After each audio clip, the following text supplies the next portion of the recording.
hot. I met a boy today. That's me. So fine.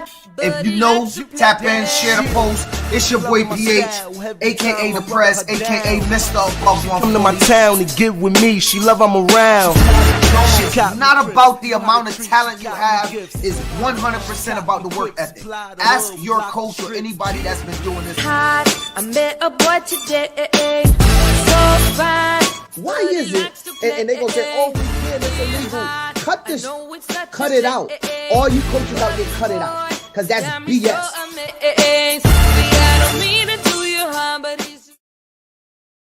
What up? What's goody? What's going on, Playboy? Yo, me, man. Living the dream.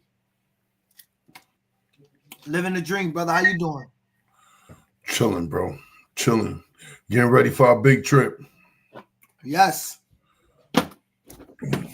Down south. Can't wait to get up out of here. Can't wait to get up out of here, yo. Oh, let me share the podcast. Hold on. Yeah, I'm about to do. That's what I'm doing now too. What's up, everybody? How y'all doing out there? How everybody doing out there, man? I tell you, T, I'm gonna share the pictures, but hold on. Let me go to There we go. I see it, man.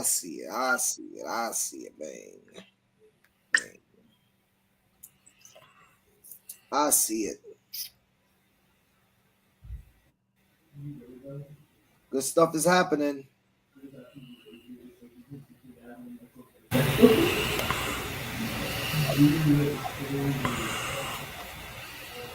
That sound crazy. What was that?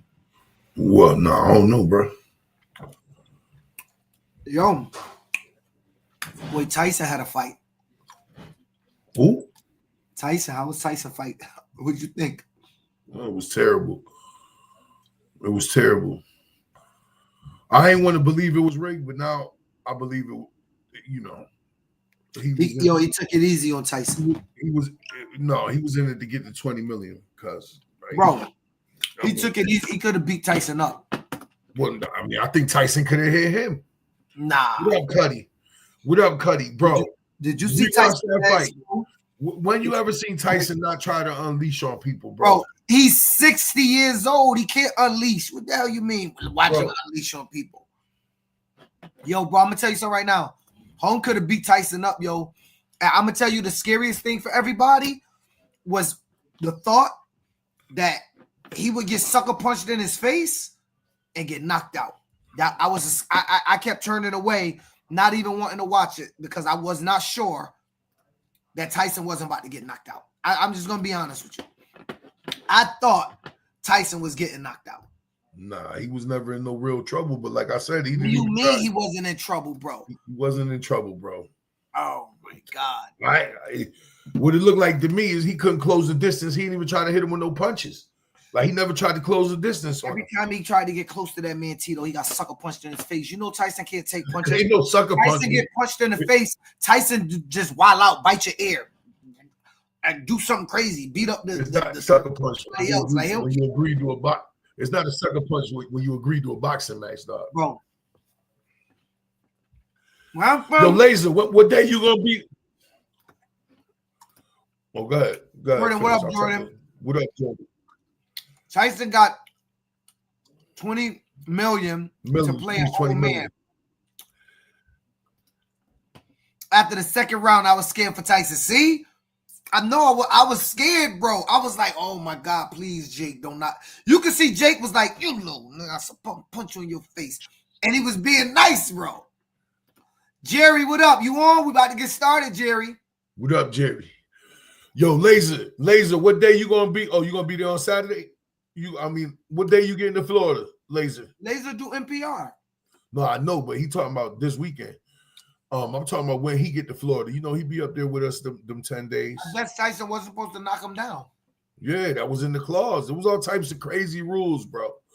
Crazy rules in the fight. Like, what up, Mike? MIA. Would have been nice to see you at the regional chip. Damn, bro. We know you here, Jerry. Tito, say hi to Jerry, man. What up, Jerry? I said what up already, man. Oh, my bad. He getting there Monday. So he gonna miss the Sunday games. Wait, what you mean Monday? Monday as in like after Saturday and Sunday? Or do Monday before? You know, he might be getting out there early. Lazy ain't going for 2 weeks. Anyway, Tito, listen, everybody, we got a nice, exciting podcast tonight. We're going to get into some deep stuff. Give us 30 seconds. We'll be back.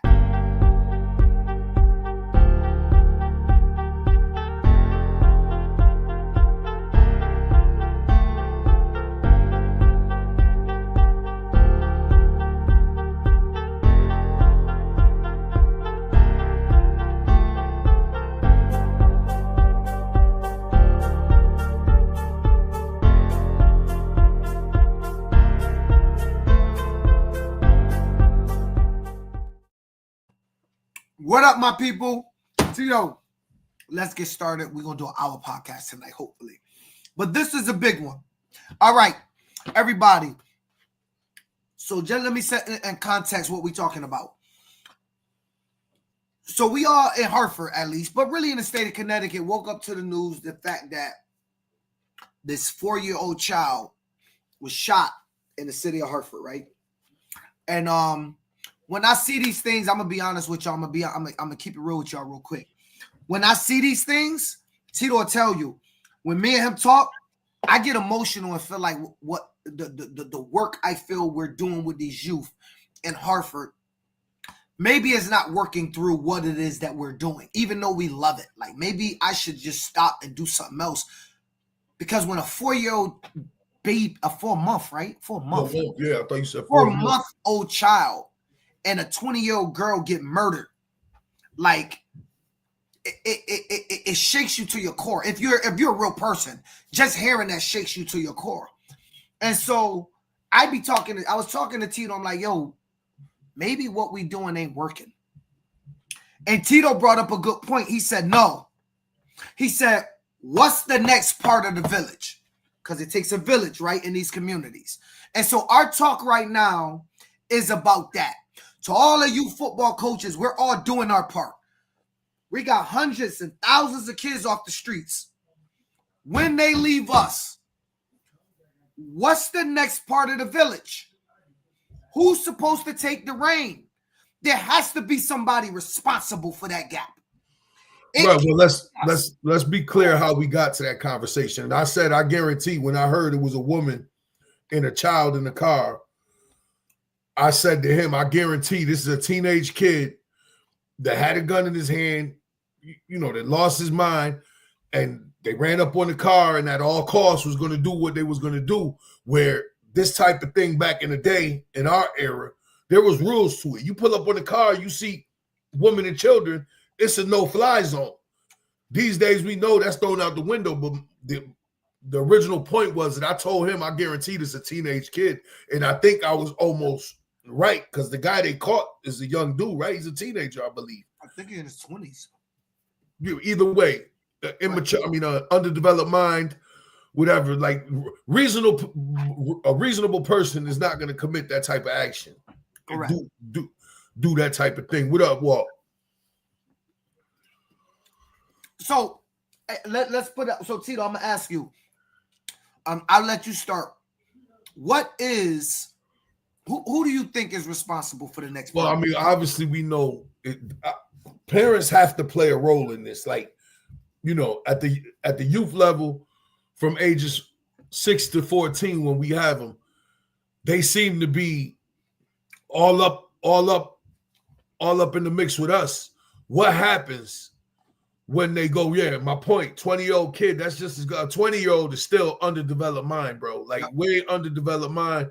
And when you factor in using, you know, smoking weed and drinking with an underdeveloped mind, these are the dumb shit that happens. Anyways, I believe parents play a part to it. We have to do a better job of knowing what our kids are into and what they're doing, even long after.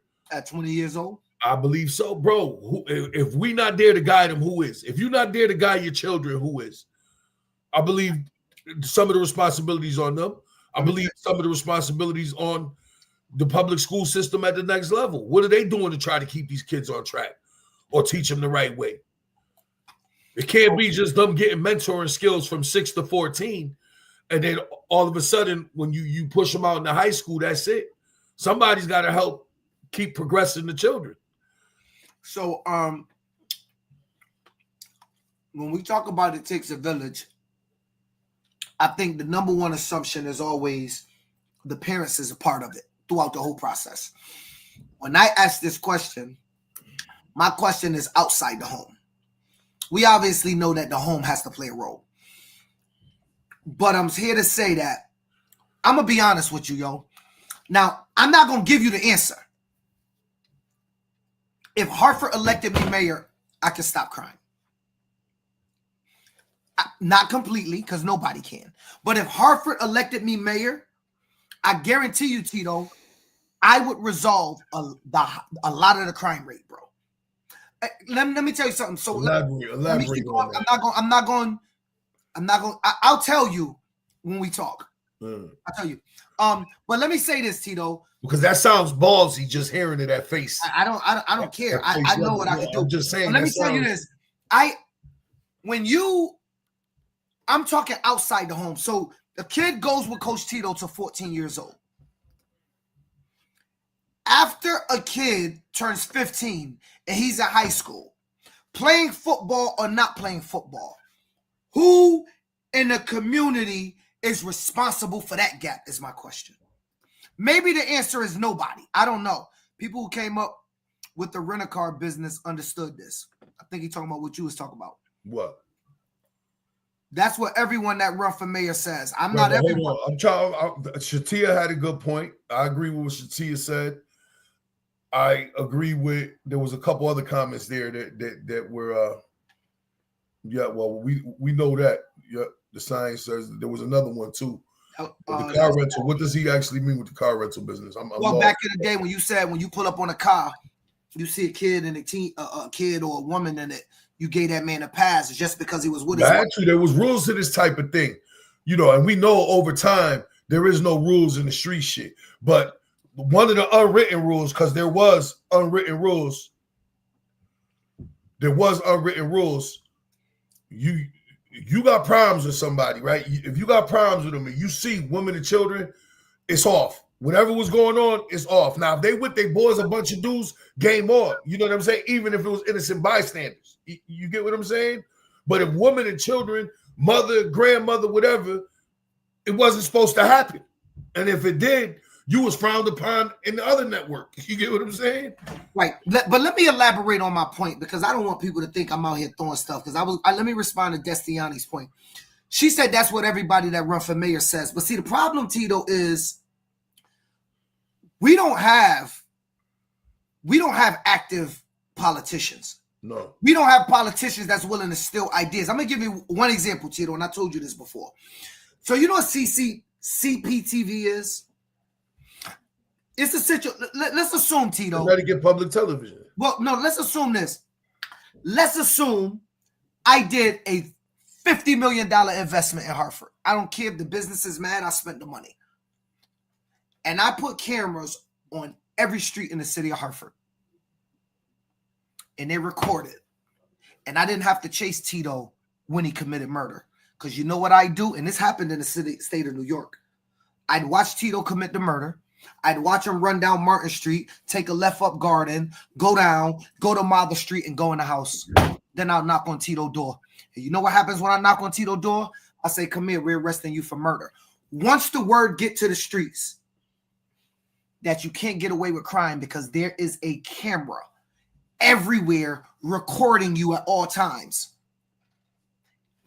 people don't want to go to jail. They want to commit crimes. Nobody go, yo, I can't wait to go into jail, bro, and spend 30 years. People are less likely to commit these crimes if they knew every street corner they had a camera that was recording and the police was watching to arrest you for crime. In some states, Tito, they don't even do high car chases no more. No, Florida, if you blow a light. They just watch you. Yo, in Orlando, if you blow a light, you get a ticket in the mail, dog. You blow a light in Orlando, you get a ticket in the mail. Back in Connecticut, you'll get a ticket for blowing a light in the Renner in Florida.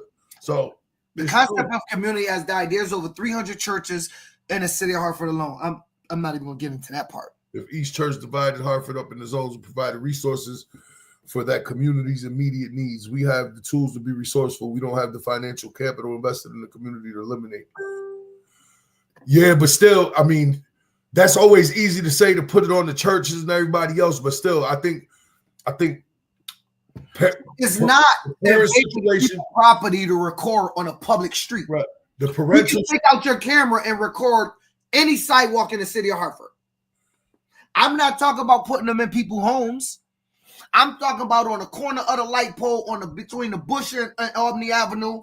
I got a camera pointing that way. There's one in the middle of the street, and there's one at Mather Street in the Bush. And you know what happened? Those cameras pointing this way and one pointing this way, I can see everything that go on. I ain't invading nobody's privacy, because if you're walking down the street naked, you don't really care how you feel. That's my thought process. Just I ain't gonna give all of my mayor stuff away. I'm running for mayor. You can rent a car, bro. It's just back to the thought, though. I don't know what that means. Go ahead. An extra fee. Nah, it's true. You could pay extra, but I think as parents, we got to do a better job holistically of monitoring what our children doing, even when they're 16, 17, 18, 19. You can't just let them be out there running around. Here's another thing I don't think we do a good enough job of explaining to the young men, soon to be men. When it comes to females and how they react off emotion, you know, because we know in our communities there's not strong father's presence, we got a bunch of young men that act off an impulse and act off emotions, especially when it comes to engaging with a female. They think that attacking them is okay, and nobody's telling them different. That's not how it's supposed to be. You can't fall heads over heels over every woman you deal with, because you know how that goes. I knew that young. I don't understand how that line gets blurred, when I knew since I was young that nothing was forever. You know what I'm saying? And when it was over, it was over. Crime in our community isn't just about abuse of women. You got black on black killings. I mean, at a rate that's crazy. Black life is not valued in America, and I don't only mean by that by white people. Black life is not valued by black people. It's not valued by Latino people. Black life in America is not valued. And because if you don't value yourself, Tito, you can ask somebody else to value you. If you devalue yourself to a point where I'll kill you over something small, then don't get mad. Black life is not valued in America. Maybe the world, but I ain't sure about that. But I can tell you black life is not valued in America. But we have to value ourselves before we can ask other people to value us. And so it is this catch-22, because we always talk about, we try to relate this to youth football community. It is this catch-22 when we can't come together and have our own league because it's too much fighting. And so if we don't value our kids in our communities playing football, then stop going over there asking them to participate with us. You don't value what you have in your community, because your community, Hartford community and New Haven community, is the same damn community, dog. It's the same community. And Hartford and New Haven cannot play football and fight and then say, Northern Connecticut, Pop Warner, it's dirty that y'all don't want to play me. No, it's dirty that y'all can't play with each other. How about y'all play with each other first and let us watch? And if your kid, it's no simple. Tito have a kid. Tito come to Phil house. Tito see Phil kids playing. If Tito see Phil kids playing with a knife, guess what? If my kids is playing with knives and bats and guns, Tito is going to decide, I'm not allowing my kids to play with Phil's kids. Now, that's not dirty, but until Phil kids learn how to play, I don't want my children playing with his kids. There's nothing wrong with that. And so in our community, and Shatia, I want to go back to your point. There's some good points in here. I want to go to this point because she said it needs to be a pipeline between Pop Warner, AYF, high school, and every youth program should have a brotherhood. Here's the problem. After 2 years, your Hartford, at least, is being replenished with hundreds of new youth that need our services. And so if we're occupied with the transfer, we may miss the 5, the 6, the 7, the 8, and the 9, and the 10-year-old to get to them. We should only have to operate in the 6 to 14-year-old range. We have these kids for, in some cases, it's sad. In some cases, it's more than half their life. Because I've had kids get shot at 16, 17. So have every other program. I ain't saying it was special, right? Yeah. But we have these kids for 14 years of their life, or maybe not 14, but no, 10 or 11 seasons. 10 or 11 seasons. 10 or 11 seasons. Somebody else got to be there. I don't know if it's the high school coaches, Tito. I don't know. No, we know. Let's be clear. We know the high school coaches in urban communities that are representing these high schools in the urban communities are definitely failing us. We know. Just look at all the high school inner city programs in the area. That we know they're absolutely failing us. Because like when we talked to that high school coach this summer, if you had any kind of little character flaw, he was turning the page on you. And you remember how I lost my mind with that shit? Like, that's the problem. That's the problem. I remember. Some of these kids ain't gonna do it your way, bro. You got to show them and lead by example. You got to have a little empathy at times. That doesn't happen. At the high school level, they're quick to turn the page on the kid for the slightest character flaw. And we know we're all imperfect human beings, especially teenagers. There's going to be character flaws, especially if they're from rough backgrounds. Even though some don't like it, the real OGs back then wouldn't allow you to sell drugs. They wouldn't sell you a gun. Nope. You couldn't beef with anyone. You had to bring them, make phone calls. Sound crazy, but there was more structure. Yeah, there absolutely was. I tell Phil that all the time. Not that there was rules. Let me rephrase that. There was parameters. There was parameters. There was parameters. There was unwritten rules, because we know there's no rules in the street, but there was parameters. I think the difference between now and that's 100% correct, Larry. I agree with you. No, I agree too. But the real OGs aren't in the streets anymore. See, back then the OGs was hustling to the block. There's no OGs that's hustling on the block. OGs is finding ways to get money, and they're off the block. Young kids don't want to listen to people that's not on the block. Because, see, back then, the OGs, you saw the OG on the block. He was on the block. He was hustling on the block. You had to respect him because he's doing what you're doing, and he's getting it. Nobody's going to look at Tito as an OG. Even if you've been through it. Tito, you work. You don't know what I've been through, bro. I hustle. Oh, I used to hustle. Yeah, that's every teacher story. I used to do what you do. And so the OGs aren't on the block no more. The young kids is running the block. The young kids is running the block. OG, you had older people on the block with the young kids saying this is rules to this game. No, the OGs are on the block, but they're 40 and 50 still acting like they're 20 and 16. That's the problem with adult adolescents. OG though. That's not an OG. Right. Being old don't make you OG. Just being how many 40 a person dropping gems and really trying to instill pride in the community. I remember the first time I ever saw somebody sell drugs. On my mother, I'll never forget it. I ain't gonna say his name. It's funny because I bumped into him in the barbershop. He didn't even remember me. And this man had a monumental effect on my life. Let me tell you. I never forget. I'm playing kickball in the back of Garden Street.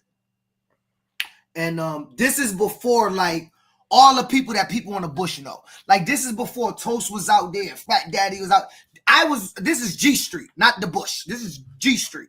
And people don't know the people from Garden Street. They know the Bush, but this is Garden Street days, right? And I'll never forget, my boy KO kicks a ball. And I run in the back to get a ball. And I see this dude, and I'm gonna be, if y'all got kids, I'm gonna try not to. I see this dude digging in the back of his pants. And it's a guy I know. I remember grabbing the ball, dog, and I'm watching him. And he talking to me like, yo, Phil, what you looking at? And I'm watching him like, yo, what's this dude doing? I remember being young, looking at this guy going, the hell is this dude doing, dog? And he pulls out a ball, you know, what they do, serve this guy.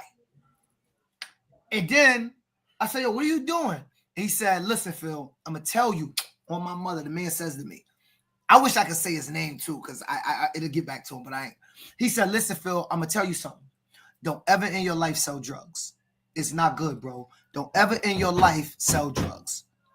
Then he gave me $3 and I went to the store. $3 was a lot back then when you gave a kid $3. Yeah, with the penny candies. He gave me $3. I went to KO like, yo, I got $3. And back then you go to Chinese shop, you get some wings, soda. We split the wings. You get 5 fingers and fries. Right there. I still know the number 2471966. That's crazy. That's like a the crinkle. They had the crinkle cut fries right there on the corner of Urban Street. They had the crinkle cut fries Avenue, right next to the spot. But I remember the first time I ever said, "Oh shoot, he's selling drugs in the back on the low, wait for the police, getting the 8-ball, serving serving boom, boom, boom." And I'm watching, and obviously in the moment I didn't know, but as I think back, I know there's nobody, Tito, that's selling drugs today and in the moment telling the kid, "Yo, don't do what I do." They're recruiting the kids to sell drugs today. That's how the mindset has completely flipped. The mindset. Hey, Ty, about the camera thing. It's true that you see cameras around Hartford, but they don't watch them and utilize them the way I'm talking about. So maybe I'm talking about utilizing them in a different way. These cities need more streamlined programs to provide 16 to 22-year-olds. True. That's an interesting thought, but there's people that would think by the time they're 16, 15, they're already stuck in their ways. If you look at the studies on this, they're going to tell you by the time these kids are 16, you can't help them. I don't believe that because I've seen personal friends of mine that, when we was all going through it in and out, whatever, in the 90s, that when they came out and they were in high school, that turned it around. So I don't know how true that is, but I know that there's studies that show that a lot of people feel when kids turn 16, 17, they're already too far gone. I don't believe it, but that's what the studies and the science says. Hey, Ty, I seen you say about loyalty. To me, loyalty is a word that is overused, and I think that's no longer sticking with nobody. I think the new what we need to start looking for is honorable people. And there's a difference between being loyal and being a person of honor. I'm not going to get into all of that, but I think everybody says loyalty. Everybody say loyalty, but there's not a lot of people that's honorable. There's not a lot of people that you can leave around your wife because you ran to the store and they're not going to look her up and down or try it. It's not that's honor. That's not loyalty. Person can be loyal to and protect your life, but to knock off your wife, I don't know if you consider that loyal or not, but there's not a lot of honorable people in the world. And having honor is something that I try to strive for. At least I want people who around me to feel like, yo, I'm honorable, right? Like I there's certain rules that I live by that tells me I'm honorable, right? There's none of my men's girls will ever have a shot with me. That's honor. I'm married, can't have a shot with me anyway, but you get my point, right? I think that there's a difference, and that wouldn't be disloyal to knock his ex-girl off. They gone. He go, yo, I don't care about her, but I'm honorable. There's no shot there, right? And I think that there's a difference between being honorable and being loyal, and we could discuss that for another day. OGs are now 30 years old. That's true. Maybe that's the problem. Maybe the OGs are too young.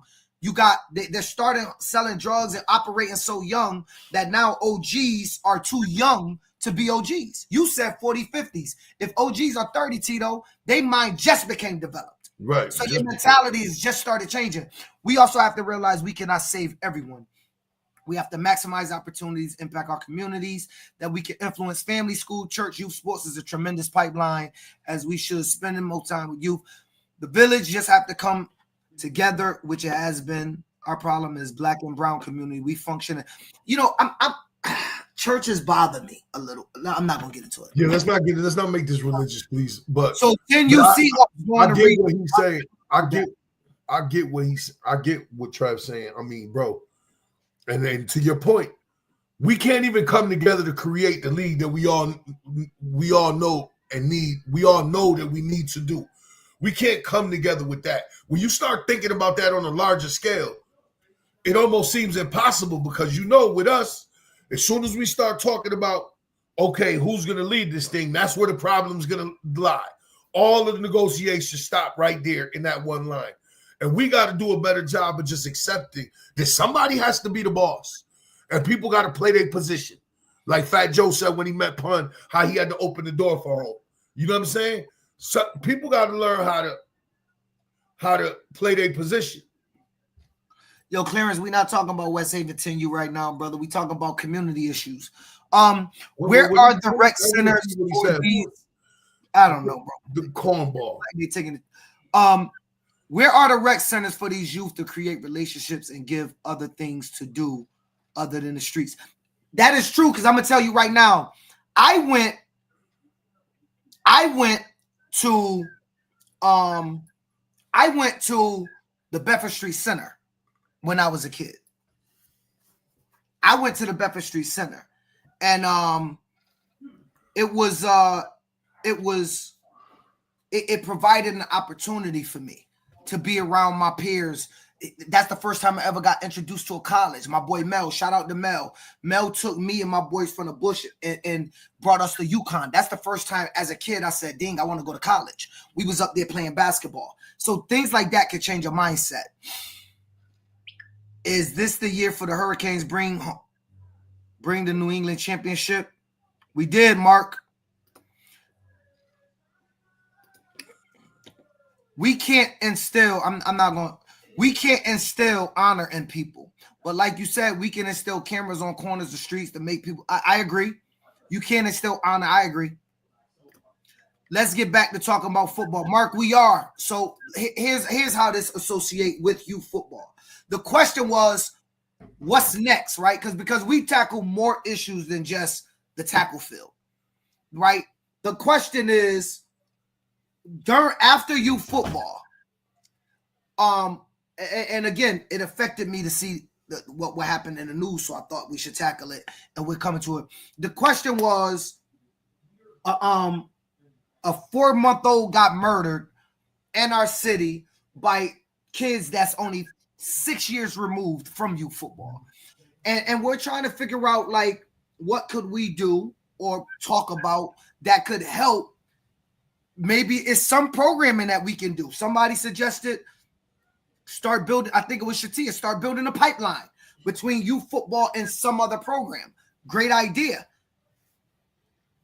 A lot on the youth football coaches, but maybe we have to take on more if we want to see that type of stuff stop. I'll give you the last word, Tito. No, I ain't got one. We just talk, there has to be the next part of the community, whatever that is, needs to step up, and we need to do better, period. And if that means us helping bridge the gap, then that means what we got to do. But it's all places going to start locally. Tito, that prison to pipeline study shows that it starts with kids that are 5 and 6 that exhibits behavioral issues. They are disproportionately treated, like they mentioned, lacking empathy and advocacy for alternative methods to addressing the behaviors. Thanks for that. That was very insightful. But what I'm saying is I believe in that study, though. A lot of them believe by the time they're 14, 15, or 16, they're too far gone to change them. So, again, it boils back down to the age groups where we're providing mentorship and football. It boils down to they're going to say we got to do a better job. I mean, that's Clarence, let me address this.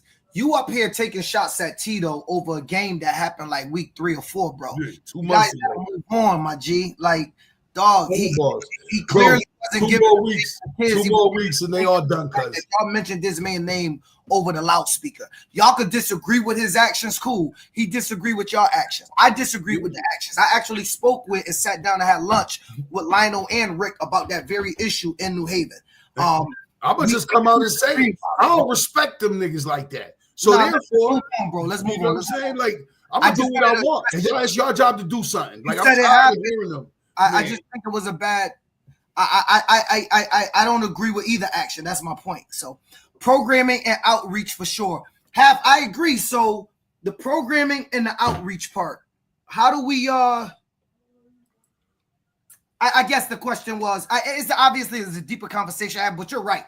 We need programming and we need outreach, and that gap has to be taken up. As large as us in this youth football community have, all of us working, you in New Haven, us in Hartford, we need those, not us, but we need some same vigorous people in that area, right? Being as vigorous. So then half could work with the half that's in that area. Phil can work with the Phil that's in that area. And I feel like it's lacking. That half, the gap. What I'm saying is if every of the mentors in the youth football communities in those particular cities, if they can help bridge the gap with the high schools, that may be a start. But as we know in certain cities, like in Hartford, how many high schools do the Hartford kids break out to? They break out to probably 20, 25 high schools in the area. No, I ain't saying it's our job, C's. I'm saying that it's not our job, but I'm saying to create a bridge. Do we gotta step in and do more? Look, I get it. It's a lot, bro. Like, you got a wife, you got kids. Shout out to you and your anniversary and all that. I seen that. You got a wife, you got kids. You raising kids, you got one potentially going on to do great things in prep schools and colleges, but there's a gap after that. And what we're trying to say is who should be burdened with that gap. I don't know that it's us. I ain't saying it is. I'm just saying nobody is perfect. Every leader make mistakes and have flaws. True. Facts. This is bigger than Nino Brown. True. No, and this is something that has to be. Do I think it's just Hartford? No, this is every. I mentioned that this community. Every urban community. I didn't say it was just Hartford. I mentioned that it happens in New Haven. It happens in it happens everywhere. I mentioned that earlier. This is not. We're talking about the story that happened in Hartford. This isn't just a Hartford issue, but that's why we're talking about it as a community, because I'm sure we're all confronted with these things. Issues. Right? Yeah. They're definitely urban issues. They're definitely urban issues that plague our communities. The question is, do we have to do more into trying to bridge the gap with the next part of the village? Because somewhere there's a disconnect. When you look at all these crazy, violent situations, it's usually teenage age kids that are involved in it. That was my point to begin with. All right, let's move on. It seemed like people a little tired of talking about this. It's all good. Hey, Tito, Florida trips are the gift and the curse. I'll let you start, and I will open. If you don't manage it correctly, it would absolutely destroy your team. If you don't manage it, if you're not on top of it early, when at the first sign of cancer or problems, you need to be able to eliminate early, because we've seen it time and time again, where the deeper you get in the run and the pressure starts to build up, for some reason, relationships get strained. People start worrying about, where their kid fits in the metrics. It's no longer about the team. It becomes about the parent and their child and their individual feelings. And that will lead to another parent and their feelings, and it could lead for disaster. Florida can be a great thing, but it could also destroy your program. Urban communities, let me go back real quick before I respond to that. Urban communities lack resources and equity. True. I don't think it's going to get any better. Just for the record, parents are young and unwilling to adopt a village mentality. They get upset when you discipline their children. We know that from youth football. Barrows, what up? This conversation is one we need to have. It's true, but it seemed like it's a little bit too emotional and people want to move on from it. I get it. It's not an easy thing to talk about. It's easier to let it go unsaid, right? And not have the conversation. It's hard to close the gap when you can't even get the youth programs in the city to get along. True. That's what Tito said earlier. Thanks, Lewis. Shout out to Lou. Hey, it's hard because there's always an off season, and that's where it happens. I've had a kid for 14 years old leave me, and 3 months later had a murder charge. Great kid, but I picked him up and brought him to and from. It's hard to do everything. Missing parents, not listen. True. But what if, and this is a hypothetical, Terry, if there was something that you and that next group that we're talking about that's missing had, where not only did you pick that kid up and bring him to practice every day, but maybe that person brought him to practice or brought him to their program on your off days. So now when you're not available, there's still something there triggering him and keeping him occupied and keeping him mentally stimulated. And so he's less likely to, I don't know, maybe I'm wishful thinking. Talk your talk, Tito. If my kid is not with me at the moment and around any other adult, I hope those people are teaching them and guide them. Always a time and place for things, but there's never a wrong place to teach kids true. What's good, brother? What's going on, Kennedy? Discipline is everything for kids. Discipline only works if the people at home are allowing people to discipline your child. Right. You have people that will come to the football field and say, "You're screaming at my kid. Learn how to talk to my kid better." And I'm gonna take some heat for this, but I'm gonna tell you this, Tito. I find that the majority of the time when that's said to me, it's single mothers. And I would think that they would give more leeway than a father would. Because when a kid don't have somebody in their life, when Phil is getting on them, and I'm here to tell every parent, coaches do not get on your child because they do not care about them. The kids that coaches never talk to at every level are usually the kids they do not care about. When a coach is getting on your child for doing something, one is because they care, and two is because they see potential. I've never got mad at a kid for not blocking that I know can't block. If I know you can block, then I expect you to block. I'm going to say something to you. If I know you can't block and you don't block, I got nothing to say to you, son. You can't block. You ain't been blocking all season. Parents have to allow that leeway in that space to allow me and your coach, young lady, and your coach, young man, to get on your child. And it may be hard for you to hear me scream in his face, but holding your son to a standard of his and hers ability is something that has to take place. And I think that's a pivotal part that's missing. And I allow that with my daughter. When anybody who's coaching my daughter, I've never said a word to a coach in my life. She played AAU basketball. She's done it all. I don't say a word. She gets screamed at. She get yelled at. Swallow that. Accountability is a word we don't like in our community. Like accountability, when we hold people accountable, that's when there's problems seem to start, I believe. And I mean, you see it all the time. When you hold, like, for instance, if you throw in a fundraiser thing and you try to hold people accountable, how many people will just quit when you say, if you don't fundraise, there's repercussions? You get what I'm saying? There's no accountability no more. Accountability is something we don't respect no more. And it plays into the hood hopping with where kids, if they're on a losing team or they're on they're not getting their way, they just pick up and go. Instead of holding themselves accountable, trying to earn and win your spot, finish out the season, then figure it out next year. That's not how it goes down no more. Now we just leave, get a waiver, and go to the next town over. There's no accountability. So accountability plays into all of that. We kind of got back to the old topic that people wanted to move on from, but let's go back to the Florida thing, because this topic is, I like this topic to me is more exciting than anything other than talking about this week's regional championships, and we got to recap the regional championships. But this topic is exciting because I love community talk. I get ideas from y'all, and I'm going to be honest, y'all may not know this. I try stuff if I hear it, or at least I'll talk to people in our community about stuff that I hear from y'all. And so I think it's important that we have these discussions, even when it's hard for people to not want to talk about, because it's tough for parents to hear, maybe I need to allow my coach to scream at my child. And mom and dad, if you can't take it, walk away. Please let us hold your child accountable. Please. And listen, let me go into another topic real quick. It's also okay if they're not the star of the team. Sometimes you're not going to be the man neither. You can't. There only could be one man. Not everybody could be the man. Like, that's another problem that plagues our community. But all right, go ahead. See, when people, I agree, accountability starts at home. But here's the problem: when you bring your child to a football team, accountability gonna start here. If it don't start at home, it will start here. See, that's the problem.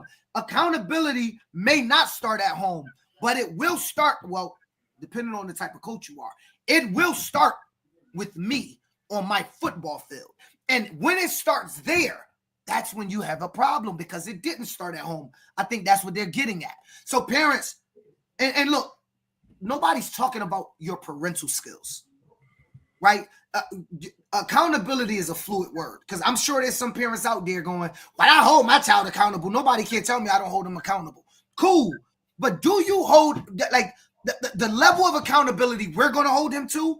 If you're not doing it at home, it does not change what we have to do, because our accountability will affect 30 other people. And that is unfair and stingy if you want your son's accountability to be altered to your household or what you can bear, even if it means 30 other kids lose the game. I'm not willing to forfeit. I'll lose a kid. I'm not willing to forfeit that. So accountability, if it starts on my football field, we're going to have a problem, because I'm going to be doing stuff that you're not going to agree with. Now, look, I'm working on myself and I'm working on cursing, but I've always cursed when I coach. That's hard for some parents to deal with. I get that. I've never cursed at a kid. I've never said you MF or shut. Right? No, you cuss at results. Right? You cuss at results. But I have parents go, well, there's better ways to get across your point. Yes, but what y'all parents don't know is sometimes coaches need to use shock value, because y'all kids ain't listening to us. They're used to disrespecting the teacher and you, and they think they're going to do it on my football field, and I can't have it. So I have to use shock value. And it's not by cursing at him, but if I say, shut up, God damn it, and everybody go, oh, snap, he mad. I need to do that to get this thing and draw it back together, because football teaches all the life skills, discipline, determination. And in life, you will never be successful if you can't work in a team. Ain't nobody ever got rich, went through life, everything by themselves. That's why, me personally, look, I get that there's a lot of you football people out there that don't like me personally. I'm okay. It's people they tell that send me texts or tell me. Okay, but let me tell you something. Me, as I try as much as possible to provide a big net of, if not, maybe friendship isn't a word, because I guess we're all not friends, but definitely relationships, and cast a broad net, right? Where if you could be a resource, if I can be a resource, we can share those resources. Building a network, brother. Right. And network. So I really don't have anybody. Let's move on. Let's see our reasons. No, we have created a network. Like, we've tried to push. We've tried. This dude is infatuated, bro. All right, go. I'm not gonna show those comments no more. I'm just clicking. This dude's infatuated, bro. When I was at the game all day Saturday, where was this dude? Move on, bro. Anyways, dang, I lost my train of thought, dog. All right. Anyway, the gift and the curse. Let's talk about that. Let's talk about the gift and the curse. Hold on, let me finish these comments. Coaches always lower some standard depending on the child's situation at home. That's true. We do coach kids differently when you know their situation. Well, you can't. Again, that's showing empathy and understanding and all of that. You have to do that. Not every kid is the same. Not every person is the same. You have to you don't treat no two situations the same. You have to understand the situation and work it from there. Can't this topic about how parents don't allow coaches and use accountability in previous topics to bridge the gap go hand in hand? 100%. I think it does go hand in hand, to be honest with you. Parents, please don't talk negative about your child's coaches in front of or around your child, because it makes it harder to coach. Absolutely. Good job, Cherry. That's true. Right. Violence is necessary to create peace. Ooh, that's I don't know about that, Greg. What, Greg? Explain that more, because it almost sounds like you advocating violence. I want to make sure you ain't the type of brother I've known to ever advocate violence. So, just, if you start a season with what you will and won't tolerate, you have a better chance to influence and invest in important values onto your team, which would translate. You definitely got to set the bar. You got to set the standard for sure, and you can't never fall under the standard.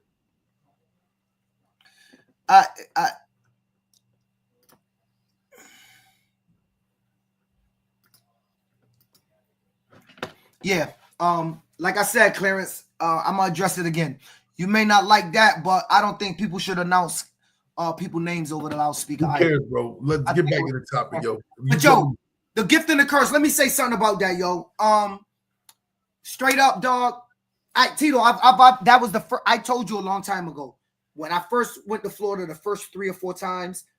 Florida is the gift and the curse. I saw it differently though. I originally, when I said going, and this is for all the teams going to Florida, please take these gems. I've been there a lot. I saw it. I saw Florida being a gift and a curse. Oftentimes, when teams go to Florida, the coaches don't come back as hungry.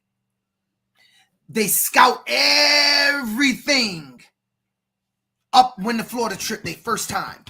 Then they come back, and now they're good. They went to Florida. They got the same team. So you know what tends to happen? Complacency. I don't got to scout Tito this time. I'm good. I know we had team meetings every week, but let's do it every 2 weeks this year. We know we got these dudes. And so Tito came to practice every day excited last year, but this year Tito, every Tuesday, he going to the fish market to go chill with his other peoples. He got something to do. But I'll be there on Thursday. I'll do defense that day. That's the curse. The gift is Florida. Obviously, you made it. Listen, I don't care what nobody say.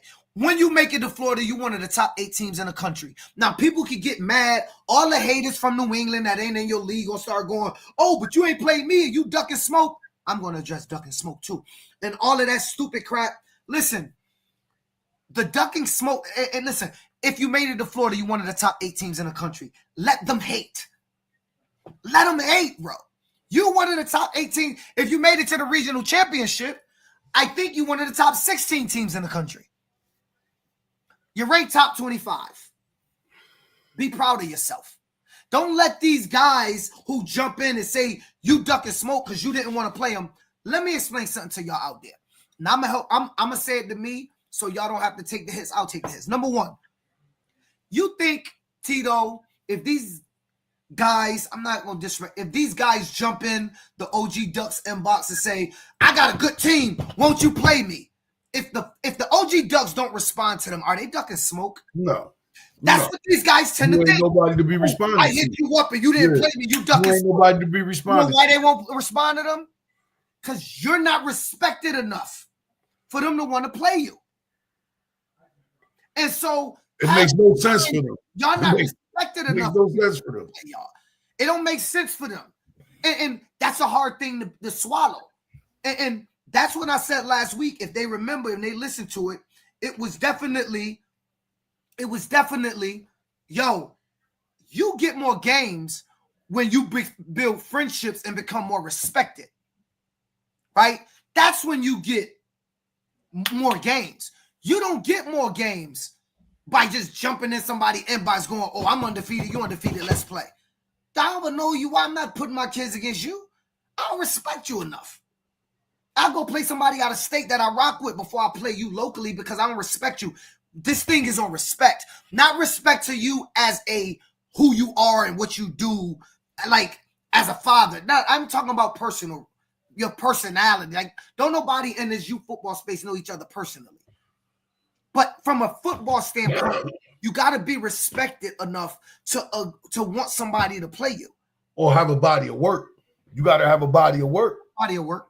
You got to have a body of work. Florida is the goal. No. And that's where we go wrong in New England. Winning the national championship is the goal. Making it to Florida is part of the process. I will hope. I mean, that's my goal. I ain't never done it.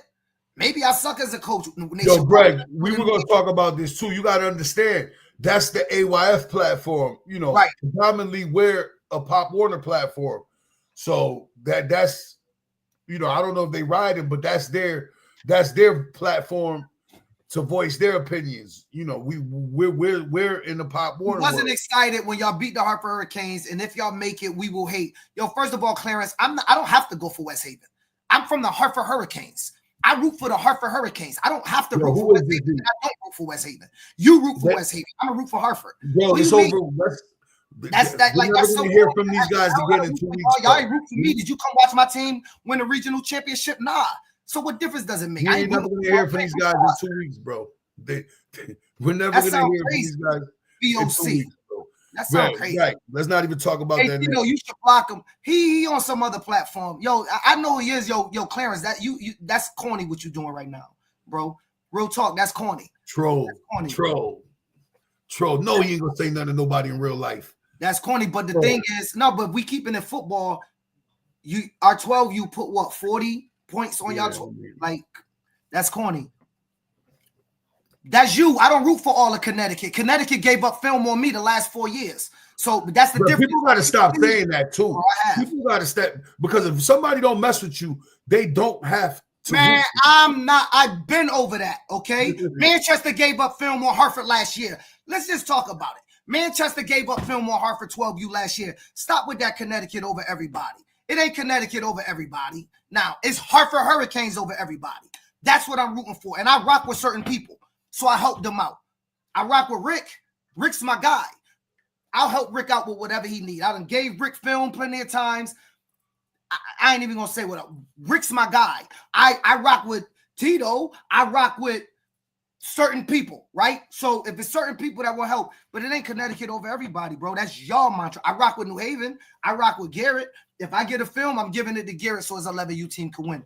Everybody I don't rock with. So y'all got to stop. That was another thing. The Connecticut over everybody.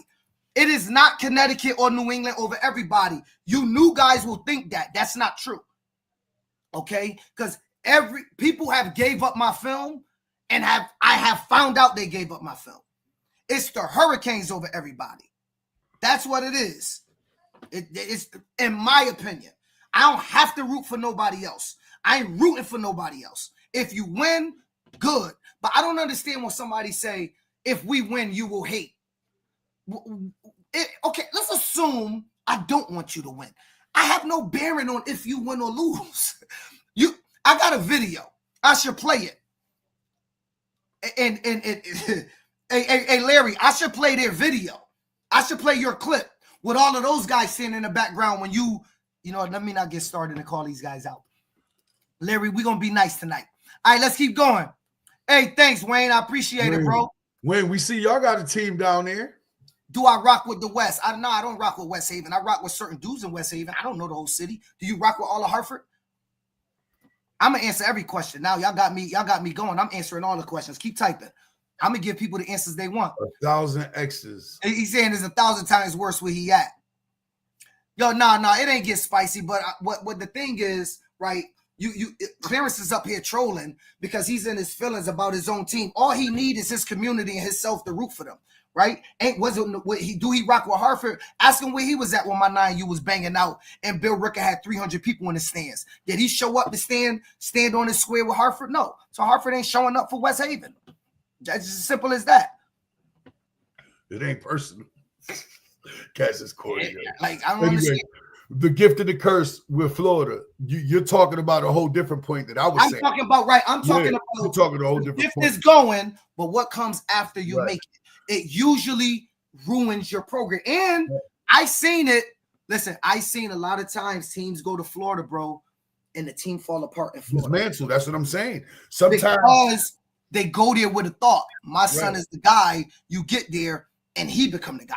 The journey to get there can ruin not only your team, but we've seen organizations fall when they get back. 100%. After Florida trips. Yes. We've seen it recently in recent time where it's an organization in Connecticut that had just came to national play, sent multiple teams to Florida. The next year, the organization was down to one team. How does that happen? Going to Florida. That's what I mean by the curse. Right. That's what I mean by the curse. Sometimes the pressure of getting there and doing what you have to do to get there strains relationships.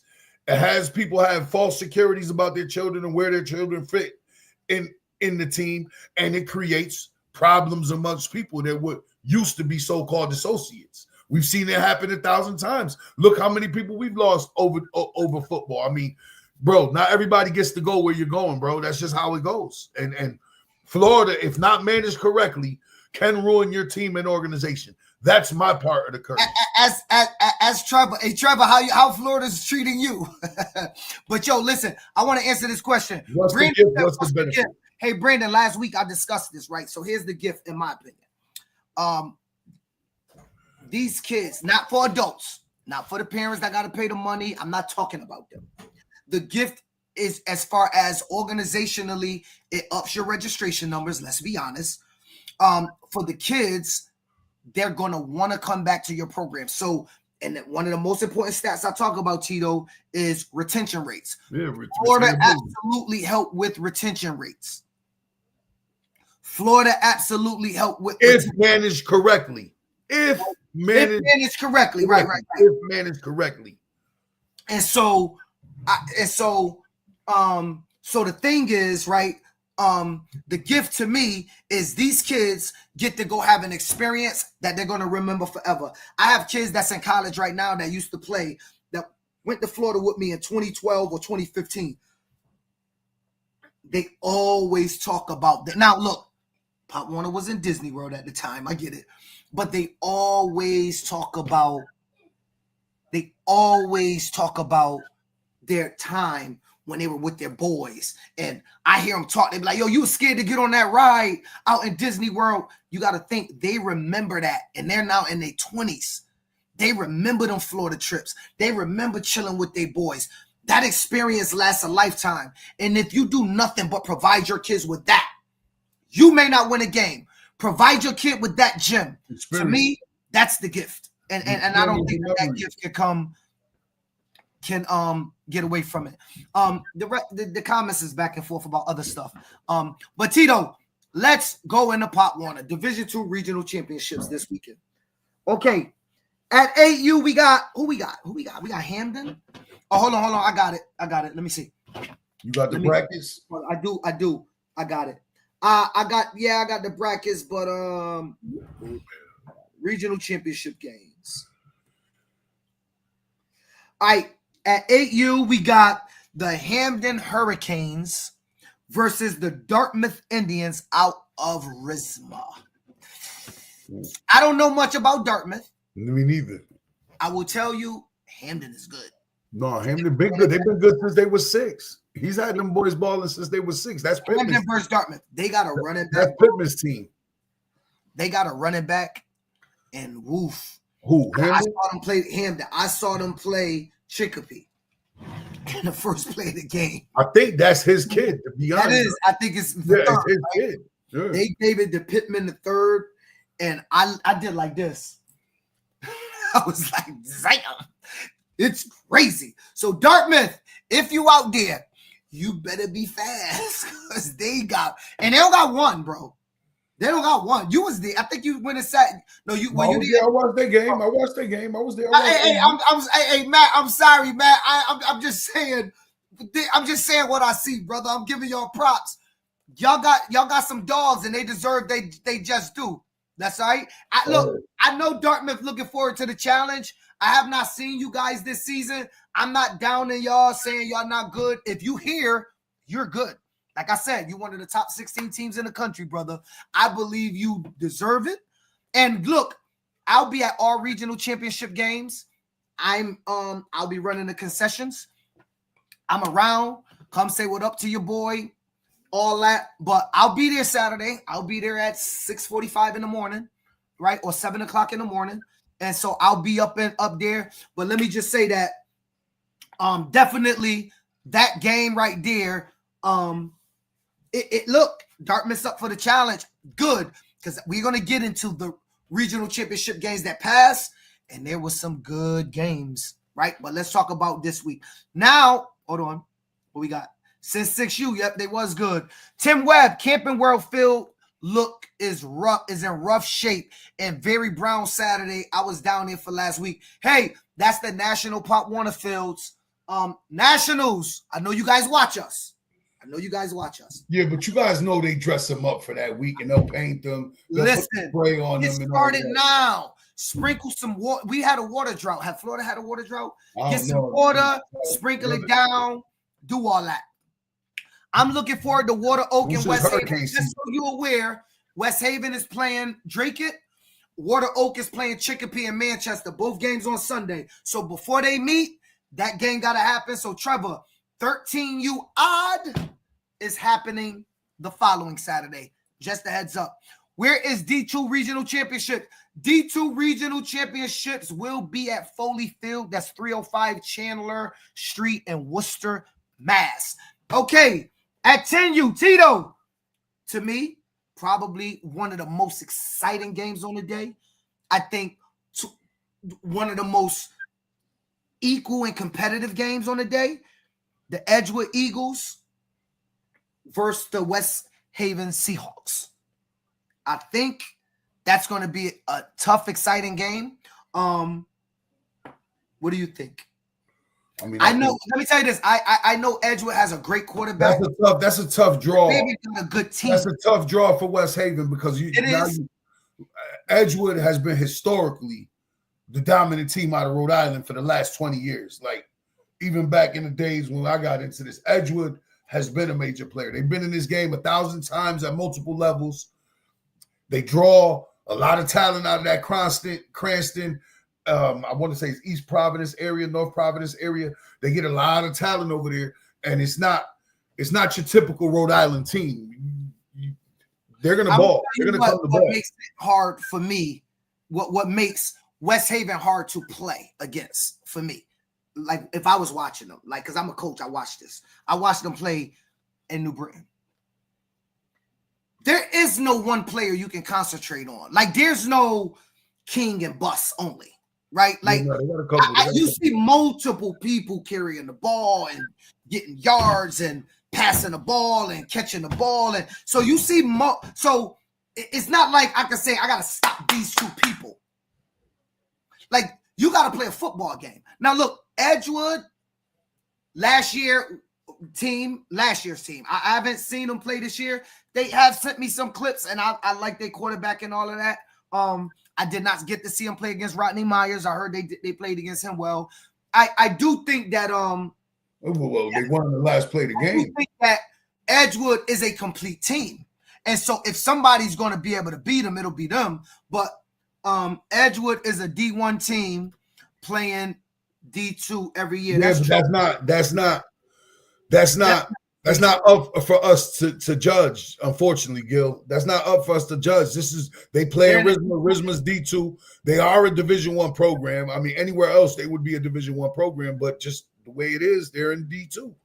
But I'll tell you this, Tito, what I noticed. I'm just saying, historically, Edgewood ain't one of them one-offs. These dudes is always there. They're good. They're not a one-off. No. In D1, they'll be competitive. Right. They'd be there in D1. Yeah, they be competitive. But let me say this. West Haven seemed to be getting better. Edgewood seemed to be struggling later. I have not seen Edgewood, and I don't mean that disrespectfully. I'm looking at the scores.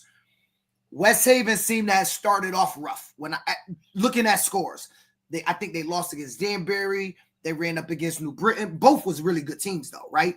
Yeah. Then they started getting better and better and better. Edgewood started off good and was blowing people out. And if you look at their last couple of scores of wins, overtime, winning at the last, so it seemed like they're going in two different directions. Now, I don't know that to be true. I don't know how good the teams Edgewood played is versus the Division II teams that West Haven played. I don't know none of that to be true, but just looking at the scores, and I keep my eye on the landscape, and I'm always watching the brackets, always looking at scores, always doing homework. I definitely think that they seem to be going in different directions. Now, that does not mean that Edgewood won't play out of their minds. They only got to be good on Sunday. Shots. They're going to be mad when they see me. People don't take shots at me. Mr. Above 140 isn't saying you guys aren't good, but West Haven's been playing good. And so I'm just saying that, Edgewood's going to have to bring their A game, I think, to win. Because like I said,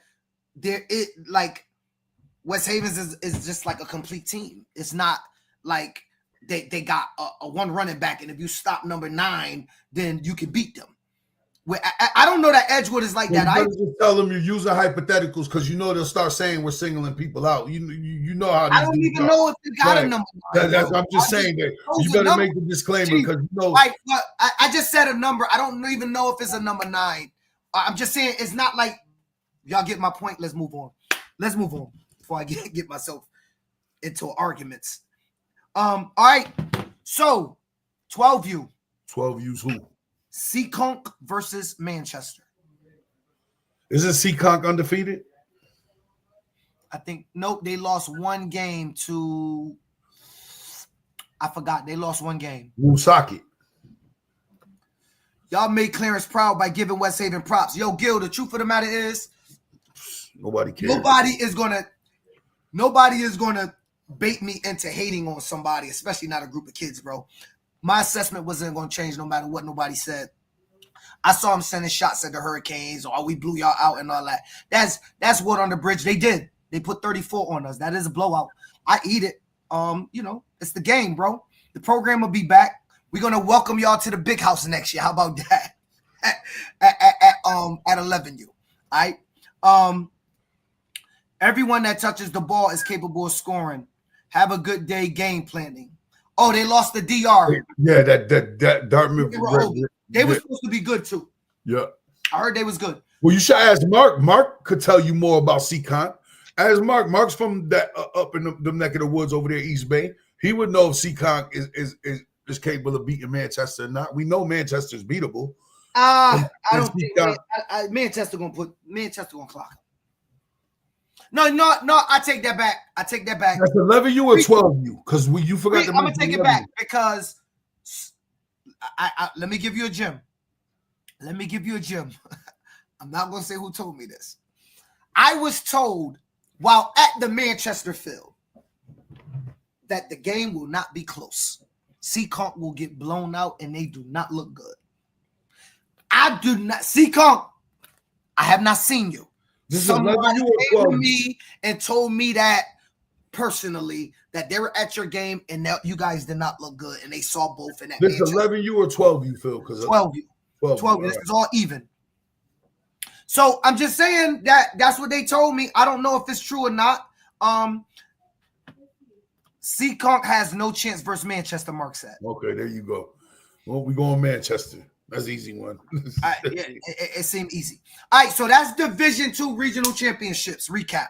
Tito, let's talk about Division I regional championships. Rodney Myers went in there and just dropped the bomb.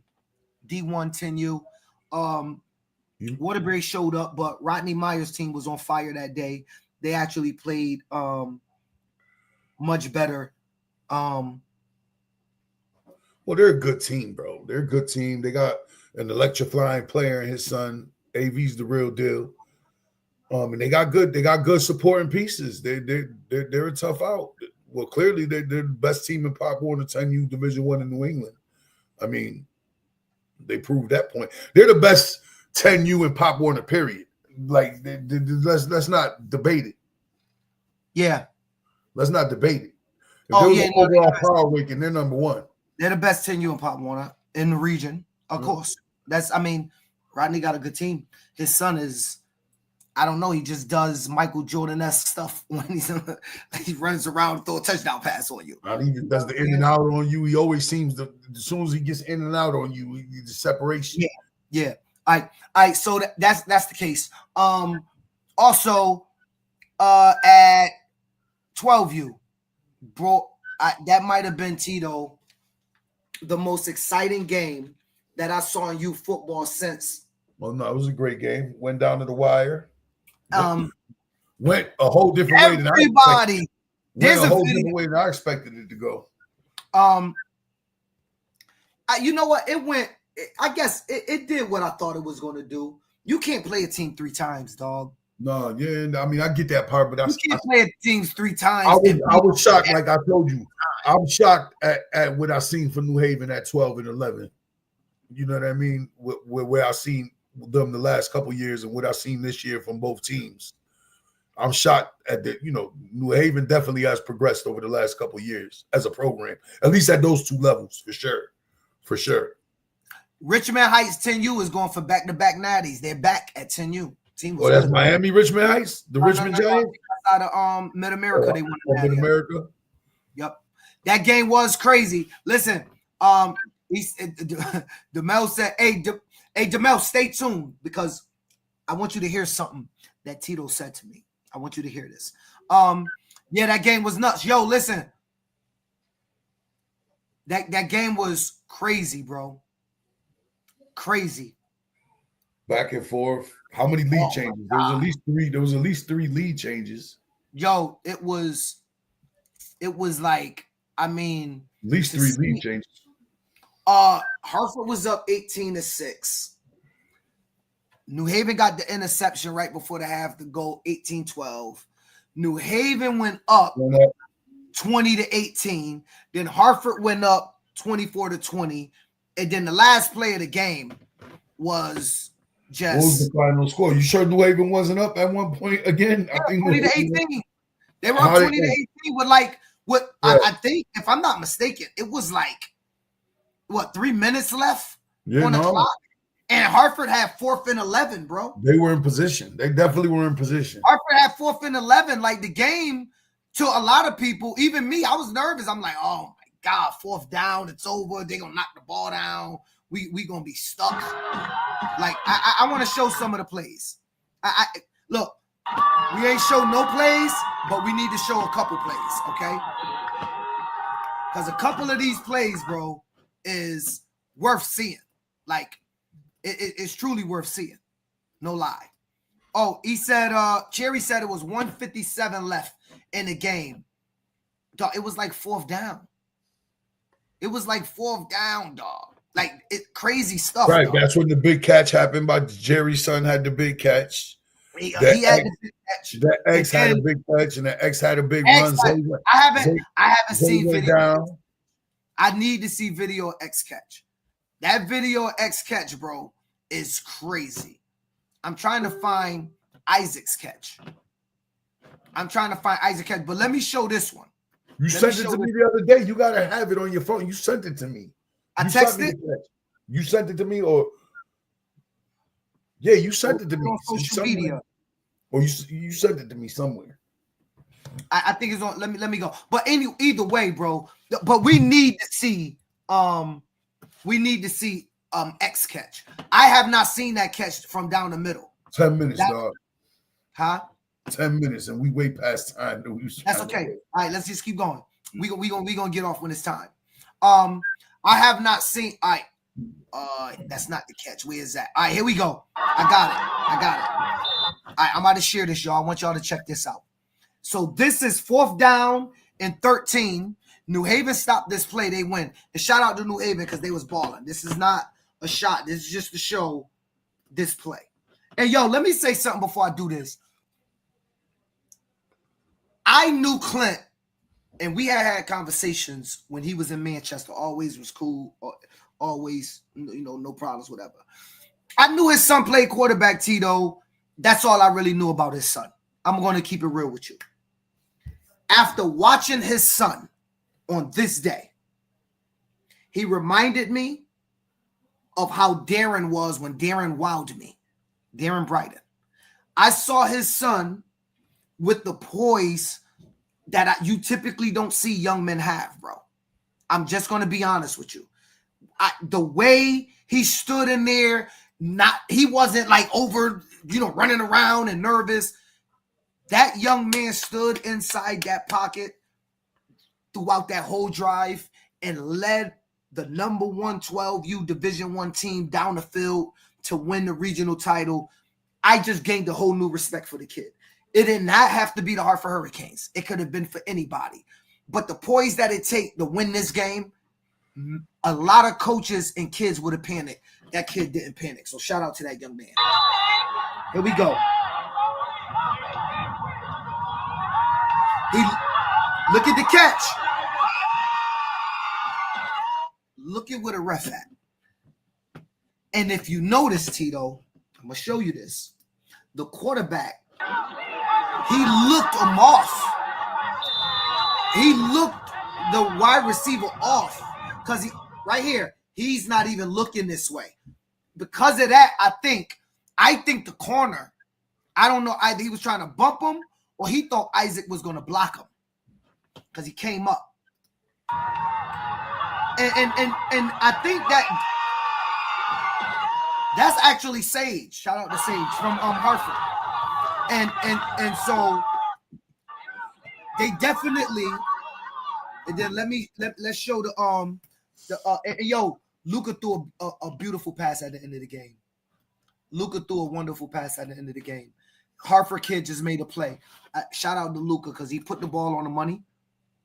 But the Hartford kid, the way he knocked this ball down was nothing short of amazing.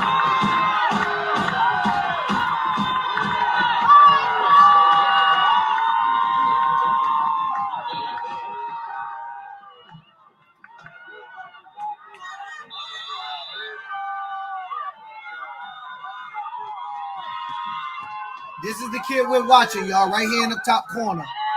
Take his read steps, following the ball, watch it. That's a catch. That's a catch if that kid don't hit that ball down.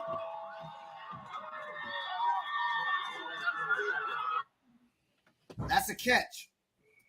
There's a lot of people watching back here. There's a lot of people watching back there. Kid name is Nico. Yes, it's Nico. Coach Nico's son. I should have said that. Coach Nico's son. So, Tito, that was one of the most exciting games. No, that was a great game. Great game. We all know New Haven 12U is bro, good, right? I've watched more complete U football games this year than I have in the past 15 years. But Tito, this might be the play of the game. That was one for the ages. Might be the play of the game right here. Watch this play. I have not seen this play. You see that? Oh, bro. Yeah. Over the shoulder. Over the shoulder. Not only over the shoulder, bro. First of all, how far is that throw?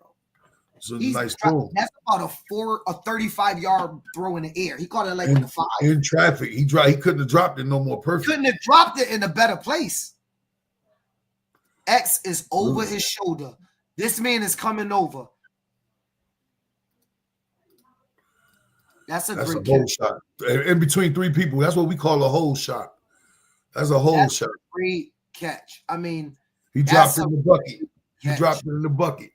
It's a great catch. That might be a better pass. That's a great catch. And so that was one of the most exciting games. I tell you, in 2 years, we got to hit the reset button to ask Larry and Half to go back down and just play again all the way up. Keep you football excited. Luka is my guy. Yeah, Luka was balling that game. He threw a couple nice passes throughout the game. A lot of red. Should have sent more than one route to the end zone.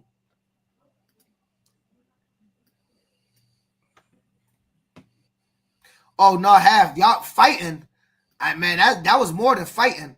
Oh, yeah, by the way, X, that was his first game back from a broken thumb. I think he broke it in the New Haven game. Think about that. So that was definitely a good game, dog. Shout out to them. And then we had, was that the last that was the last D1 game. D1 game, right? Your game was on Sunday. The odds were on Sunday. All right, so let's talk about the Sunday games. Again, exciting games. Well, the Malden Bloomfield game. Start with that one. All right, so let's start with Malden and Bloom. Listen, yo, let me tell you. I'm just going to be honest with you. Yo, it's safe to say, I'm going to come out and say it. Malden was the best 13U in the region. It's safe to say that. You know, they they definitely fumbled the bag in that game. But clearly, they were the number 1 13U in the region. And Bloomfield still pulled it out. Well, you know what's crazy? You know what's crazy is that's Bloomfield's mantra all year. Yeah, they win them late. Pulling out these games and playing to the end. Malden, and look, I don't want to knock the coach. I can only imagine as a coach what he's dealing with. I can only imagine as a coach emotionally what he's feeling right now, because I know it's still eating them up, all the coaches. So I'm not going to get on the coaches on the calls or nothing like that. I'm going to just say that Bloomfield all season has been playing until the clock hits 0, and they've been winning games like that. And Malden kids, to me, did everything they were supposed to do to win the game. I don't know where it fell apart at. I don't want to blame. Well, I tell you this, I am not blaming no kids for that loss. You're not. That was mismanagement on the coach. I cannot blame a child. Everything I was hearing, everything. At Central Connecticut Pop Warner, I was happy Bloomfield won, especially my boy Barry caught the pass. Everything I was told about the game was clearly mismanaged at the end. Like, how do you not punt? There's so many things he could have done to run that game out. It just, you know what? It happens. Things happen. That's why you played at the final whistle. And that was clearly a case of playing the final whistle. They got the ball back with 5 seconds, hit BJ down, on the post route in the skinny post in the back of the end zone. He comes down with a game over. Helmets to the right, shoulder pass to the left. It's a tough way to lose, brother. But tough way to lose. Somebody got to win and somebody got to lose. Got to lose. Listen, helmets to the left, shoulder pass to the right. I ain't going to address Walt said this. Walt, I'm sorry. I'm not allowing a coach to say that about no child in that situation. As coaches, we got to eat it, Walt. There was 4 plays with 1 minute and 57 seconds left. There should have been no knees taken, and nobody should have been going backwards. You play to win the game. You run the ball straight. You run the ball straight, Walt. You get your first down, and Coach Walt would have said, now take a knee. You do not go backwards. So if you will take over, they're at the 40. How about even if you punt it? How about if you punt it on an angle somewhere and let it run the clock out that way? I mean, there's so many things. I wrap you out. I agree. There's so many things. Should have worked. You know what I'm saying? Punting should have worked. Anyway, Tito, I want to move on to New Haven 12U because you said something to me about their offense. No, I love you. Believe it or not, the reason I told Demel to stay on because ATL is the offensive coordinator for that team. So tell him I want you to say what you told me about that. Oh no, I was after watching New Haven since I've been in Pop Warner a short time. I haven't been in Pop Warner a whole lot of time. This is what my second full season, or third full season ever being in Pop Warner. I've seen they struggle since I've been over here, but I was shocked at the offensive scheme of the 11U. Out of the shotgun too. At that, mixing in some hybrid wing things with the gun. I was overly impressed with their offense. Number 4 did some shit I've never seen. He had one run on Sunday that I've never seen. Dude broke like 10 tackles, bro. And then still spurted off to the touchdown to end the game to put these cats on the clock. Like they got a good thing going there. They got a good thing going there. It's going to be interesting to see what happens at 11U, which is a fairly new level in Pop Warner nationally. I believe they might have a shot. They might got a shot to make some noise.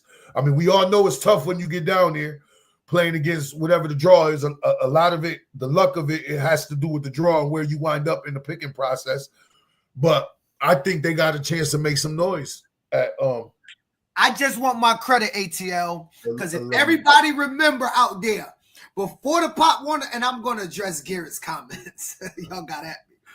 But before the season started, I said ATL might be the smartest young offensive coordinator in the league. Said by myself, it remained true. That's GOAT status, baby. There's another one though out there. That's GOAT status. I made that statement. There's another one out there that we all seem to forget because Jordan Lark been around a long time. Jordan an OG in football. He's only 28 years old.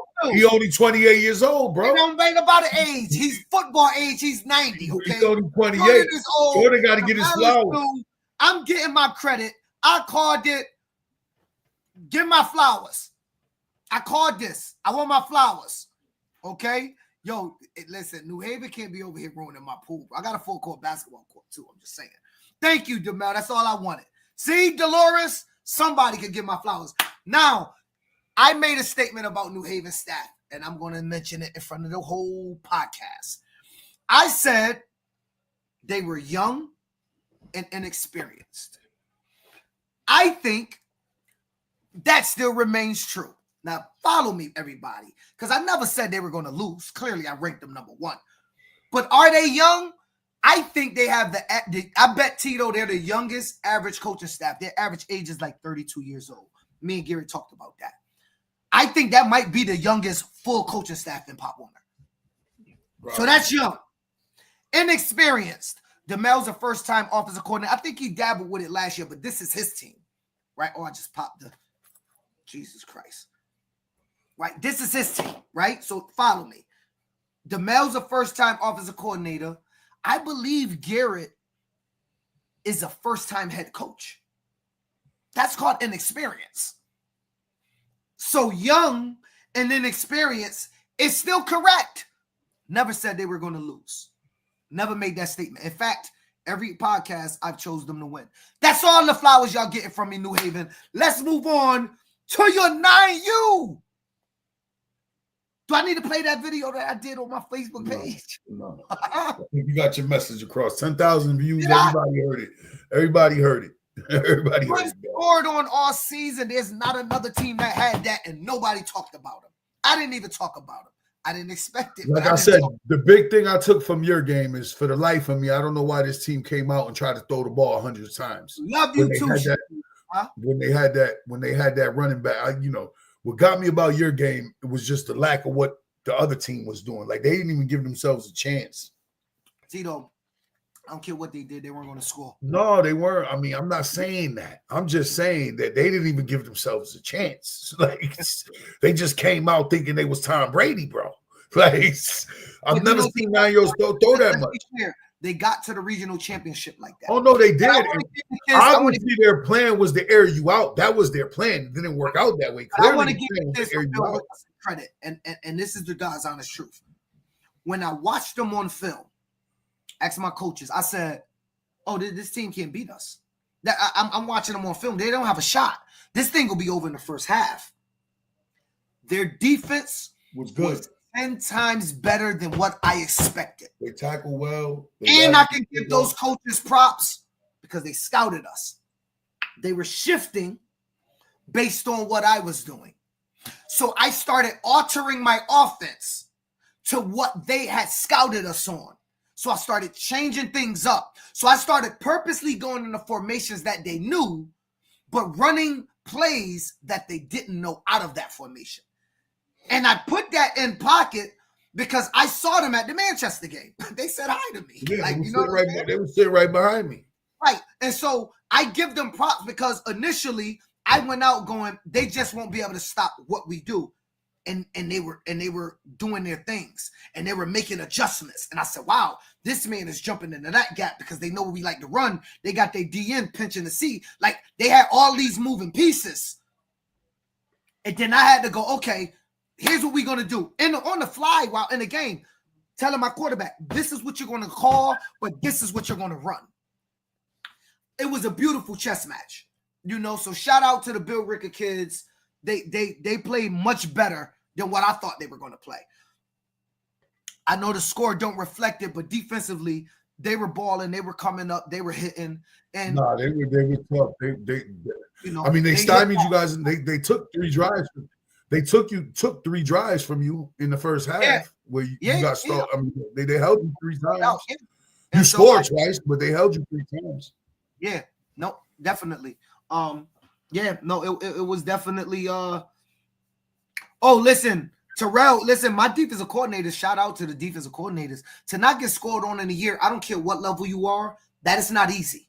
Because I've had great teams in the Hartford Hurricanes, and we have never had a team go unscored on in a season.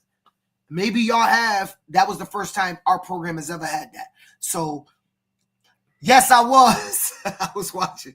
Yo, Bill Ricker was on loop, bro, in my office. Garrett was at my office. Number 7 on Bill Ricker was a dog. Not only that, 24 too. 24. Dude, 24. 40. And linebacker was it 24? 24. He was the strong safety or the free safety. He was filling the alley all day. 24 had me watching where he was, calling my plays based on where he was. Shout out to that young man. I don't know his name, but the boy can play football. That young man can play football. He said they've been passing all year and it went well all season. I can tell. I watched them against Orange. They were slinging the ball all over the place. No, they were, but they had that big running back. I felt like that big running back. Oh, yeah. He gutted us a couple times. The big running back could have gave you problems. He was good. Real talk. He was good. He was good. There's a coach that did something disrespectful, and I hope that coach don't take the sideline no more. Going after a 9-year-old kid, that wasn't cool. Same thing with Marden. They were extremely well coached and prepared. They were. They knew everything y'all was going to do. They did. They had an excellent game plan. I disagree about them being the better team, though, player for player. Football isn't played player for player. They were the better team that day, but they lost. It happens in football, though. Yo, the beauty about football is the best team don't always win. That's why I love it. I heard Bill Ricker have a running back named JoJo that was tearing them dudes up there in Mass. You talking about that 9U half? Because they had a running back at 9U that was good. He was good. True. If you're talking about at 9U half, they had a kid that was good. Hold on, bro. 14U with New London didn't get scored on. Bro, that's 2 years ago, dog. Did they? You sure we didn't get scored on, Mike? I think we gave up a touchdown that last game. We did, remember? Braden locked in serious. Listen, number 5 from my team, he talk about. Listen, Braden brought the team home. He's the team captain. He brought us home. The picks on the other sideline to go down the sideline. He picked up the punt. He was doing direct snap. He was bootlegging, throwing passes, throwing the ball to the end zone. He was making all of the touchdown saving tackles. Ball game goes to Braden. Hands down, I think that's not at 9U. Yeah, that running. He talking about that running back, Tito. The kid you said that he should have kept getting the ball. Shout out to that kid. Shout out to that kid. Cause that running back was good. I'm even more mad that we almost scored on you twice and couldn't finish the play. Almost. Y'all got closest all year, Bob. I will give you that. Y'all got close. I need predictions at AYF. Let's call up the predictions. Yo, put up. I'll give you the predictions, Jordan. Let's do it, Jordan. Hey, Jordan, where's the I think it's it on top 10? Put up the brackets. I'm about to put it up. Somebody. And that's your Pop Warner review. That's your Pop Warner. You gotta give, because there's still a couple cats that really rock with us on the other side over there. We got at least touch on them. Hey, Jordan, where's the brackets? Is it on your page? I'm sure Jordan got it on his page. Jordan, I tried to get you for best new young coach, but Phil wasn't having it. I tried to nominate. Jordan's a good coach. He just ain't young in football years. That's all. Like, he's a good coach. He's not football young. Come on, Jordan. You're not football young, bro. Yo, is it on Central Mass, right? Yeah, I don't know. I've lost sight of it. Oh, I did see it. Hold on. Check Briseño's page. You probably can pull it from Briseño's page.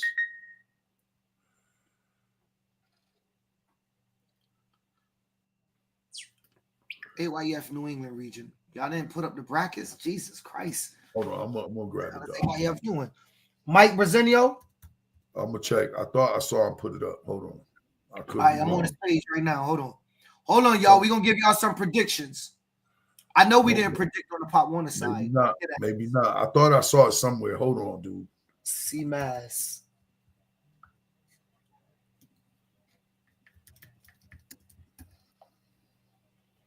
Central Mass AYF. Try Cotton's page. Maybe Justin Cotton page. So AU is Lynn Rams versus Taunton. Bro, we need to see it, man. Y'all ruined it. AYF ruined it. I wanted to see it. Hold on. Central Mass right here. Did New England Elite put it up? Somebody put it up. Hold on. Oh. Anyway. All right, go ahead. Just name it off. AU. I'm going. I got it. Scott LaRock just sent it to me. All right. Let me present it. All right, Tito. Yo, I'm gonna do mine. Then you do yours. You do yours. You do evens. I'm gonna do odds. We're gonna start with AU. You do evens. I'm gonna do odd, or you do odd. I'm gonna do even. I don't matter. I'm gonna give you my picks, and then you can pick who you want to pick. Why I gotta pick after you? Because it's gonna look like I'm copying your picks. No, don't. Well, then listen. I'm going to tell you my 3 picks for sure. I'm going to give you 3 picks. Lynn Rams.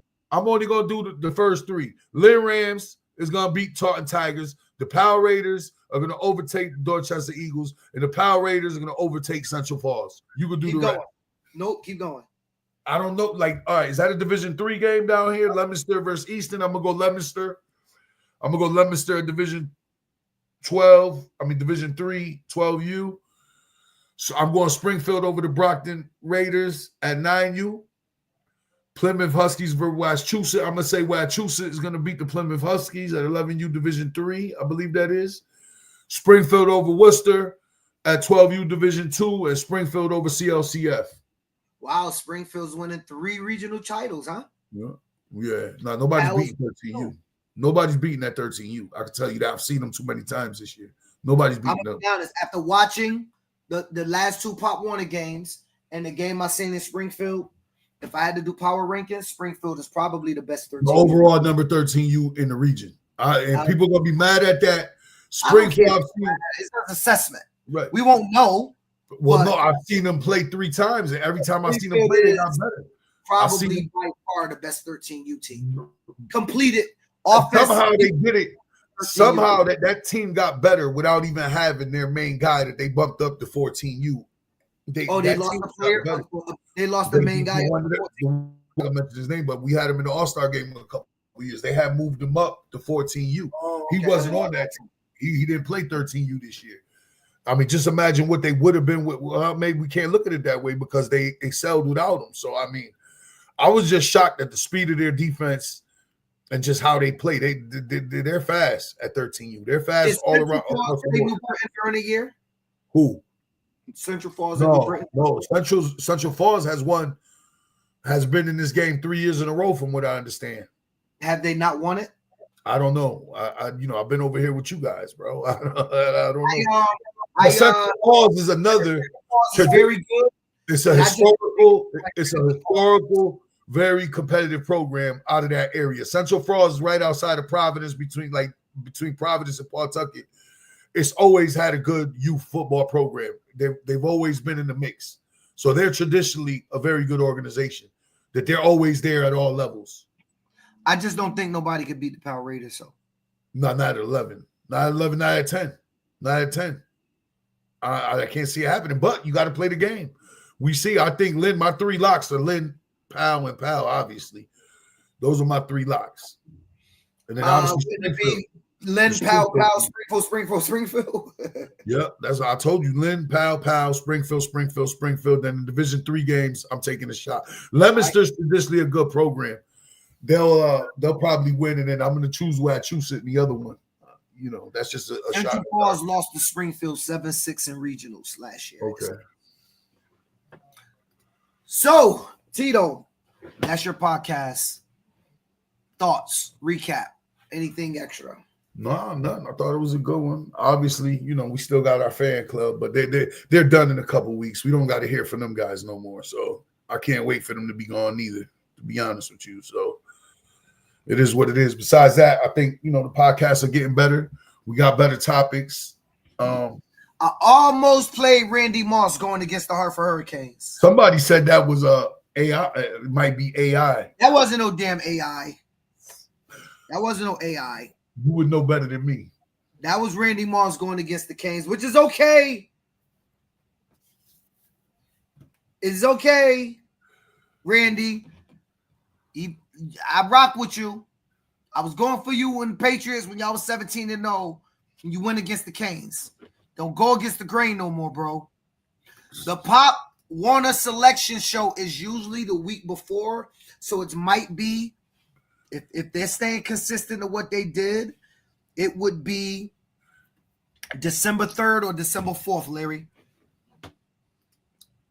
December 3rd or December 4th would be the Pop Warner selection show. They'll do it that Wednesday? They do it that Tuesday. Oh, so it's 3rd then. All right. They do it that Tuesday. So anyway, Tito, that's it, brother. I want to thank everybody for checking in. It's your boy PH the Prez, Mr. Above 140. I think I should start saying AKA the GOAT. Get people. Oh man, it's your boy Coach Career. Thank you very much, my brother. It's your boy Coach Career, the General. 860 Army. Pop Warner is in Orlando this year, bro, at Camping World Stadium, where they used to play the Citrus Bowl. They still play one of the bowls over there. Do they play it? Yeah, the Citrus Bowl still over there. They got a couple bowl games there. The Citrus Bowl, and then what's the other one? The CarQuest, maybe the CarQuest Bowls over there. There's a couple different bowls that are played at that stadium. And my word of the day is really simple, bro. Winning on social media, but losing in real life will never make sense to me. It's your boy PH the Prez, Mr. Above 140. You win. You can have it, cuz.